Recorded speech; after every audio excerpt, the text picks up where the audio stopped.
The thing about libations is these entities. You say, well, your mama dies or something like that, or your ancestors, and you were crying and all. You going, where are they? What happens is once they leave this realm, they go to live inside of you. Don't get into all this type of thing. These entities that you are pouring libations are own attributes to your own self.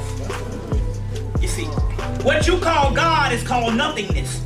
It doesn't exist in the aspect that it's a whole bunch of energy. But that energy has to be funneled through something.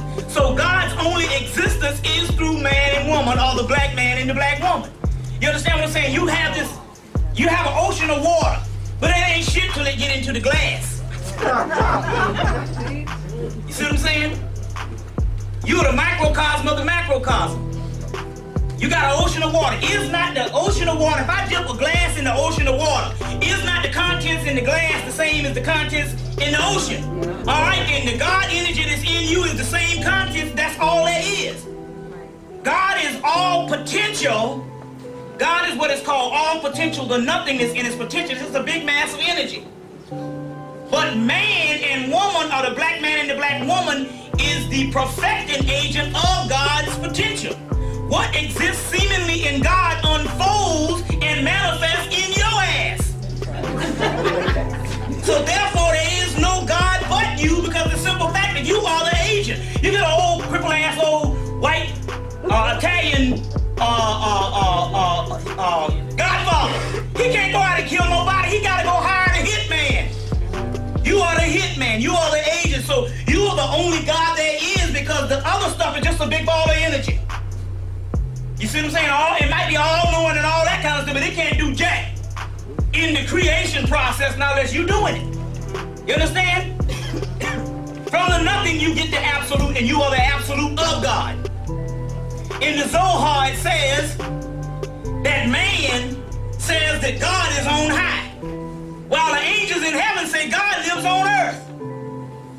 You get where this is coming from? So the energy is coming with inside of you. That's all there is. You got to get this particular thing. You see what I'm saying? And I know it's lonely because you are used to praying to an entity. That entity is supposed to be your own self, because your own self is the only connection that you have with that force. Otherwise, that force is just energy. You get where I'm coming from here? You have to be retrained and stop looking at the deities as an objective entity outside of your own ass. Teach. So when we pour these libations, only thing we're doing is lining up the energy with inside of you. So your ancestors, once they leave the physical body, they go to live in you. You see what I'm saying? It says in the Kabbalah that this particular perfecting agent, see, the white boy has to play on words, and if you don't understand the lingo, you don't understand. So this particular perfecting agent, which is supposed to be man, is all linked up from something called a Neoplatonic energy. So you don't know what that is, because he'll throw that word up in there knowing that you won't know what it is. Neoplatonism comes from Platonism. Platonism, Plato studied Hermeticism. Hermeticism is the wisdom of the Egyptian Tahuti, and the mysteries of Tahuti is the mysteries of alchemy, and the mysteries of alchemy is melanin. Teach. So when he says it's all linked up by a Neoplatonic formula, he's talking about melanin. He's saying the link between God of the cosmos and God's down here is melanin, which is called Satan. We won't get into this tonight. You're talking against yourself. Soot on, black substance. Don't get into all that today too. You gotta get rid of this devil, which means double. Your double self, your doppelganger. We gonna get into all that tonight. You see what I'm saying? And tomorrow, or whatever the deal is.